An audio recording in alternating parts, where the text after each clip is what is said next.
بسم اللہ الرحمن الرحیم الحمدللہ رب العالمین وبہ نستعین وصلی اللہ وسلم علی سید الانبیاء والمرسلین وعلی آلہ واصحابہ اجمعین ومن تبعہم بإحسان الی یوم الدین اما بعد۔ شرح کتاب الصوم، اس سلسلے میں آج کا دوسرا درس ہے انشاءاللہ۔ شرح کتاب الصیام یا شرح کتاب الصوم، جیسا کہ میں نے کل بھی کہا کہ کسی کتاب کو رکھ کر کے ہم شرح نہیں کر رہے ہیں، جیسے یعنی کتاب الصوم من صحیح البخاری، کتاب الصیام من صحیح مسلم، ایسا نہیں ہے معاملہ۔ بس کیونکہ مسائل کی حد تک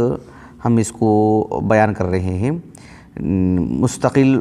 کوئی کتاب نہیں ہے جس کو رکھ کر کے ہم آپ کو پڑھا رہے ہیں، بس مسئلے کی حد تک، آج ایک مسئلہ کل ایک مسئلہ، چونکہ ابھی رمضان قریب آ رہا ہے تو کچھ مسائل ہم آپ کے سامنے رکھ رہے ہیں۔ تو آج جو مسئلہ میں آپ کے سامنے بیان کروں گا وہ یہ کہ رمضان کے جو روزے ہیں اس کا حکم کیا ہے۔ اس کا حکم کیا ہے، آپ کسی بھی مسلمان سے پوچھیں کہ رمضان کے روزوں کا کیا حکم ہے تو ہر مسلمان کہے گا کہ یہ فرض ہے، یہ فرض ہے۔ لیکن میں یہاں جو بتانا چاہ رہا ہوں، جس کی طرف توجہ دلانا چاہ رہا ہوں وہ یہ کہ ہر مسلمان کو، ہر انسان کو جب وہ مسلمان ہوتا ہے، اللہ سبحانہ و تعالیٰ کی عبادت کیسے کرنی چاہیے، کس عبادت کا کیا درجہ ہے، کیا رتبہ ہے، وہ اسے معلوم ہونا چاہیے۔ اس عبادت کی کتنی اہمیت ہے، اس کے بغیر کیا میرے لیے نجات ہے، یا اس عبادت کو میں انجام دے سکتا ہوں، اس عبادت کو میں اگر انجام نہ بھی دوں تو کیا ہوگا، اس عبادت کو انجام دینا میرے لیے کتنا ضروری ہے۔ وہ جو مراتب ہیں، وہ جو درجات ہیں، اہل علم نے جو یعنی بات کے لوگوں کو، جب اسلام دور تک پھیلتا رہا تو لوگ ان چیزوں سے واقف نہیں تھے، جو صحابہ رسول اللہ صلی اللہ علیہ وسلم سے دین کو سن کر کے، دیکھ کر کے آپ کو جو فہم حاصل کیا تھا، جو فہم ان کو ملا تھا، جو سمجھ بوجھ ان کو ملی تھی، جو گہرائی ان میں تھی، تو وہ بات کے لوگوں میں نہیں تھی نا، تو اس وجہ سے اہل علم نے اس کو ایک ایک لفظ میں سمجھایا ان کو کہ یہ واجب ہے، یہ مستحب ہے، یہ وغیرہ وغیرہ۔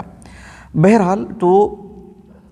رمضان کے روزوں سے متعلق ایک مسلمان کو معلوم ہونا چاہیے کہ رمضان کا مہینہ آ رہا ہے، یہ روزے مجھ پر فرض ہیں جسے مجھے انجام دینا ہے۔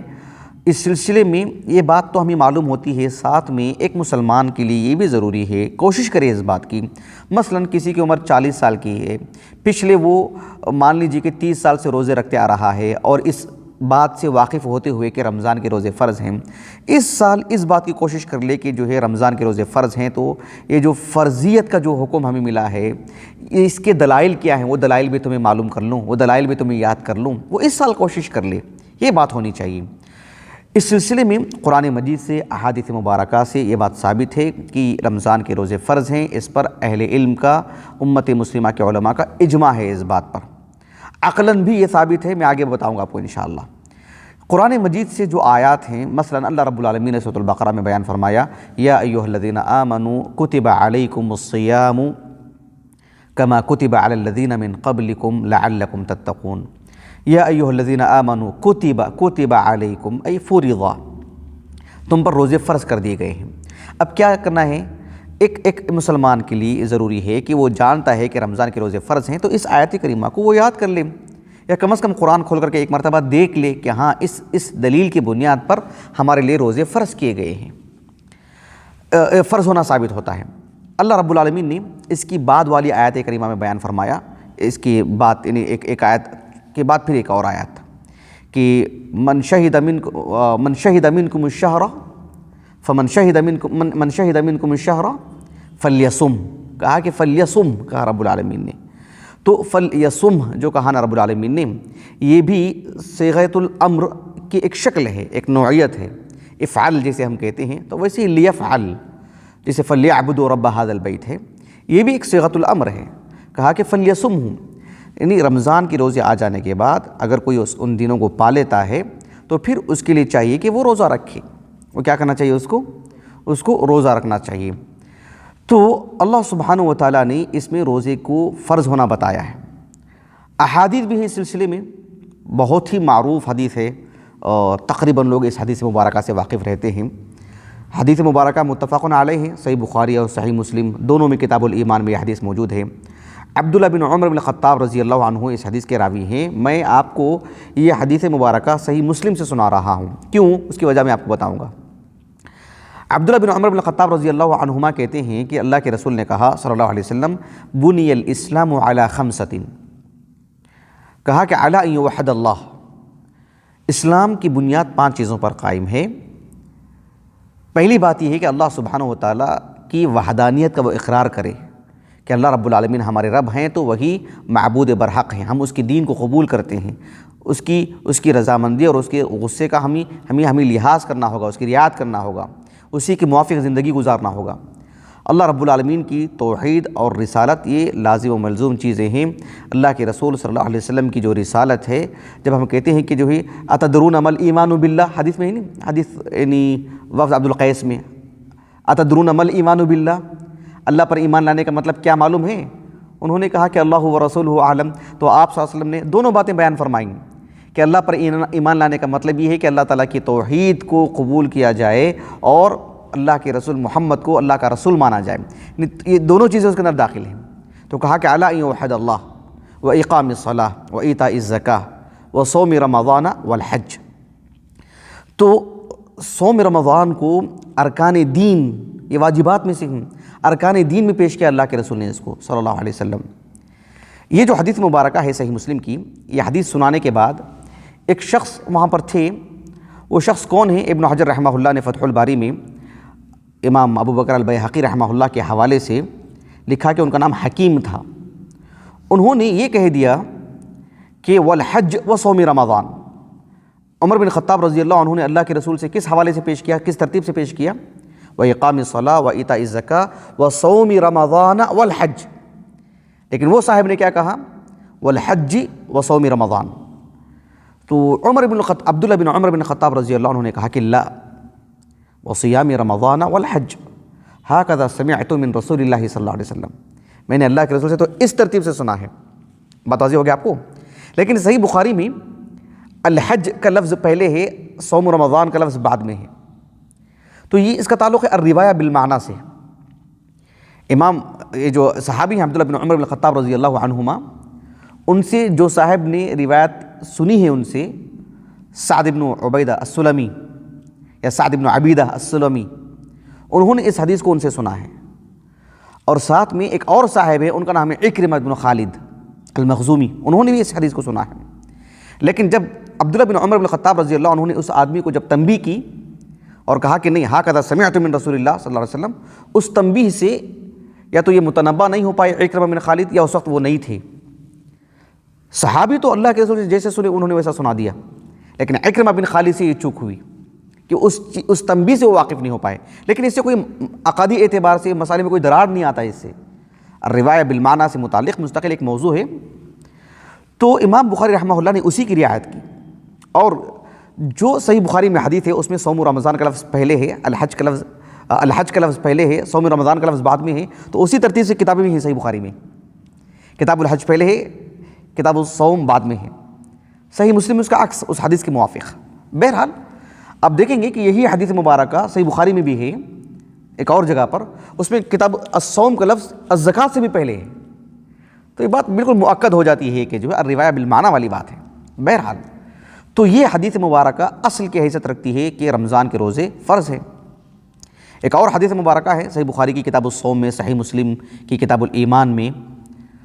طلحہ بن عبید اللہ عشر مبشرہ میں سے ہیں، 36 سنہ وفات ہے آپ کا رضی اللہ عنہ۔ وہ کہتے ہیں کہ اللہ کے رسول صلی اللہ علیہ وسلم کے پاس ایک اعرابی، ایک دیہاتی آئے، ثائر الرأس، بالکل پراگندہ بال، بکھرے ہوئے بال، وہ آئے اللہ کے رسول کے پاس اور کہا کہ یا رسول اللہ اخبرنی بما فرض اللہ علی، اخبرنی بما فرض اللہ علی، اللہ سبحانہ و تعالیٰ نے مجھ پر کیا فرض کیا ہے نماز سے متعلق، اخبرنی بما فرض اللہ علی من الصلاۃ۔ اللہ کے رسول نے کہا صلی اللہ علیہ وسلم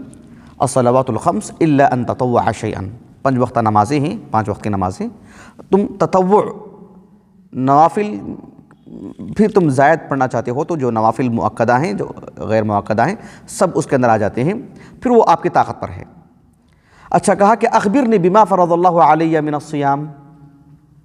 روزوں سے متعلق اللہ تعالیٰ نے مجھ پر کیا فرض کیا ہے وہ بھی مجھے بتا دیجئے۔ اللہ کے رسول نے کہا صلی اللہ علیہ وسلم، شہر رمضان، رمضان کا جو مہینہ ہے، یعنی رمضان کے مہینے کے جو روزے ہیں وہ آپ پر فرض ہیں، الا ان تطوع شیئا۔ لیکن جانتے ہیں زکوٰۃ سے متعلق بھی یہی سوال ان کا تھا، تو آپ صلی اللہ علیہ وسلم کی ان ساری چیزوں کو سننے کے بعد انہوں نے کہا کہ والذی اکرمک، یعنی اس ذات کی قسم جس نے آپ کو محترم بنایا ہے اور نبوت کے ذریعے سے آپ کی تکریم کی ہے، آپ کو باعزت کیا ہے، اللہ رب العالمین نے عزت دی ہے آپ کو نبی بنا کر کے، اس ذات کی قسم ہے۔ کہا کہ لا اتطوع شیئا، جو آپ نے فرائض بتائے نا اتنا ہی، اس سے زیادہ کچھ نہیں کروں گا میں۔ ہاں یہ بھی نہیں کروں گا کہ ولا انقص مما فرض اللہ علی، اللہ تعالیٰ نے جو مجھ پر فرض کیا ہے میں اس میں بھی نقص نہیں کروں گا، کمی نہیں کروں گا۔ اللہ کے رسول نے ان کے بارے میں اتنی بڑی بات کہی، کہا کہ افلح ان صدق، یا کہا کہ دخل الجنت ان صدق، اگر اس بات پر یہ کھرے اترتے ہیں، اپنی بات کو سچ کر کے بتاتے ہیں باذن اللہ تعالی،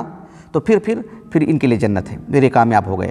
بات واضح ہو گیا آپ کو۔ یہ حدیث مبارکہ بھی اصل کی حیثیت رکھتی ہے کہ رمضان کے روزے واجب ہیں، فرض ہیں۔ یہ دو ہی دلیلیں نہیں ہیں، دو دلیلیں ہم نے آپ کے سامنے رکھی ہیں، قرآن مجید سے 2 آیاتیں، 2 حدیث مبارکہ، احادیث اور بھی ہیں، 2 ہی نہیں ہیں۔ جہاں تک مسئلہ اجماع کا ہے تو اہل علم کا اس بات پر اجماع ہے، بلکہ الموسوعہ الفقہیہ الکویتیہ جو ہے نا 45 جلدوں میں، اس میں الصوم کے حکم سے متعلق الحکم التکلیفی، اس عنوان کے تحت جو آپ نے بات لکھی، کہا کہ لا یجحدھا الا الکافر، کہ اس کا انکار کرنے والا صرف کافر ہی ہو سکتا ہے، مطلب وہ کافر ہی انکار کر سکتا ہے اس کا۔ کوئی یہ کہے کہ میں نماز کو سرے سے مانتا ہی نہیں، میں روزے کو سرے سے مانتا ہی نہیں، یہ عبادت کو عبادت ہے، میں اس کو تسلیم نہیں کرتا ہوں، تو مسلمان ہی نہیں ہے، وہ بھلے ہی نماز پڑھ لے، وہ مسلمان ہی نہیں ہے۔ تو یہ اجماع ہے بھی اس بات پر۔ آخری بات، ایک عالم دین ہے 6ویں صدی ہجری کے، علاء الدین ابو بکر ابن سعود الکاسانی رحمہ اللہ، ان کی جو کتاب ہے بدائع الصنائع فی ترتیب الشرائع، اس میں الصوم سے متعلقات جو مسائل آپ نے بیان کی ہیں، اس میں اس کا حکم بیان کرتے ہوئے آپ نے کہا کہ عقلاً بھی، یعنی قرآن مجید سے احادیث مبارکہ سے تو یہ چیز ثابت ہے کہ رمضان کے روزے فرض ہیں، اور اہل علم کا اجماع بھی ہے اس بات پر، لیکن عقل بھی یہی، عقل سلیم بھی یہی کہتی ہے کہ یہ رمضان کے روزے فرض، یعنی 1 مہینے کے روزے فرض ہونے چاہیے، قطع نظر وہ 1 مہینے کے، لیکن روزے فرض ہونے چاہیے۔ کہا کہ عقلاً بھی۔ آپ نے اس سلسلے میں یہ بات کہی، آپ نے کہا کہ اللہ سبحانہ و تعالیٰ کا شکر بجا لانا یہ ہمارے لیے ضروری ہے، اللہ کا شکر بجا لانا فرض ہے نا ہمارے لیے، ضروری ہے۔ تو انسان جب کھاتا پیتا ہے تو کھانے پینے کی اللہ تعالیٰ نے انسان میں جو ذوق رکھا ہے، اور کھانے پینے میں جو تنوع اللہ نے رکھا ہے، اور ہمہ وقت انسان کو عام طور پر کھانے پینے کی تقریباً چیزیں میسر ہوتی ہیں، یہ ایک عظیم نعمت ہے کہ نہیں ہے؟ ہی نہیں ہے، بہت عظیم نعمت ہے۔ بیوی اس کے پاس موجود ہو، بیوی کے لیے شوہر موجود ہو، ان کی فطری خواہش کی تکمیل ہوتی ہو، ایک عظیم نعمت ہے نہیں؟ تو اللہ سبحانہ و تعالیٰ نے ایک مدت کے لیے اس عظیم نعمت سے ہمیں دور رکھا ہے کہ ہم نہ کھائیں گے نہ پئیں گے اس 1 مہینے کے دن میں، دن کا جو وقت ہوتا ہے، نہ اپنی بیوی سے ہم قربت حاصل کریں گے، قربت اس جماع کے معنی میں یہ نہیں ہوگا، جو کہ ہمارے لیے عظیم نعمتیں ہیں۔ عام طور پر ان عظیم نعمتوں سے ہمیں 1 مہینے کے لیے الگ کیا گیا، پھر اللہ سبحانہ و تعالیٰ کی طرف سے ہمیں وہ نعمتیں ملتی ہیں۔ تو 1 مہینے تک جب ہمیں چیزیں، انسان جب اس کسی چیز سے محروم رہتا ہے نا، تب اس کی قدر کرتا ہے کہ بھی کھانا پینا تو بہت بڑی نعمت ہے بھائی، اپنی جنسی تسکین کے لیے جو ہے ایک حلال طریقے سے اپنی بیوی کی قربت حاصل کرنا، یہ تو بہت بڑی نعمت ہے اللہ تعالیٰ کی۔ جب اس سے ایک وقتی طور پر وہ چیزیں اس سے ہٹا لی جاتی ہیں، سلب کر لی جاتی ہیں، یا اسے محروم رکھا جاتا ہے، یہ اللہ رب العالمین نے جو ہے اس کے لیے ایک طرح سے ایک ترتیب بنائی ہے کہ جو ہے ہمیں رمضان کے روزے رکھنے ہیں، تو پھر اس کی جو قدردانی ہے وہ دوبالا ہو جاتی ہے۔ تو یہ ایک حکمت والی بات ہے، یہ کوئی نص نہیں ہے، لیکن ایک تفکر، ایک قابل غور بات ہے۔ علامہ کاسانی نے کہا رحمہ اللہ، 587 ہجری سے وفات ہے ان کا، تو انہوں نے کہا کہ جو ہے یہ یعنی اس سے قدر بڑھتی ہے آدمی کے دل میں کہ جو ہے اللہ تعالیٰ کی دیکھو کتنی بڑی نعمت ہے۔ اسی لیے جب روزوں کے احکام و مسائل اللہ نے بتائے تو اللہ نے کیا کہا؟ یرید اللہ بکم اليسر ولا یرید بکم العسر ولتکملوا العدہ ولتکبروا اللہ علی ما ہداکم، اس کے بعد ولعلکم تشکرون، یعنی یا ایھا الذین آمنوا کتب علیکم الصیام، پھر دیکھیں آپ ولعلکم تشکرون، دیکھ رہے ہیں آپ، گویا کہ صیام میں شکر گزاری کا پہلو کیسے کہ اس وقت کھانا پینے سے رک جانا اور ضروریات جو اہم ہیں اس سے رک جانا، تو گویا کہ اس سے قدر پیدا ہوتی ہے، پھر آدمی اللہ کا شکر ادا کرتا ہے، اور یوں عقلاً بھی یہ چیز ثابت ہوتی ہے، ایسے انہوں نے کہا۔ ایک چیز انہوں نے یہ بھی کہی کہ کھانا پینا انسان کے لیے حلال ہے، اس کی اپنی بیوی ہے وہ اس کے لیے حلال ہے، لیکن رمضان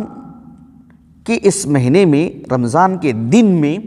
ثم اتم الصیام الی اللیل، آدمی کھانے پینے سے رکتا ہے، ایک حلال چیز سے رک رہا ہے، اپنی بیوی سے دوری بنائے رکھ رہا ہے، گویا کہ حلال چیز سے اپنے آپ کو روک رہا ہے۔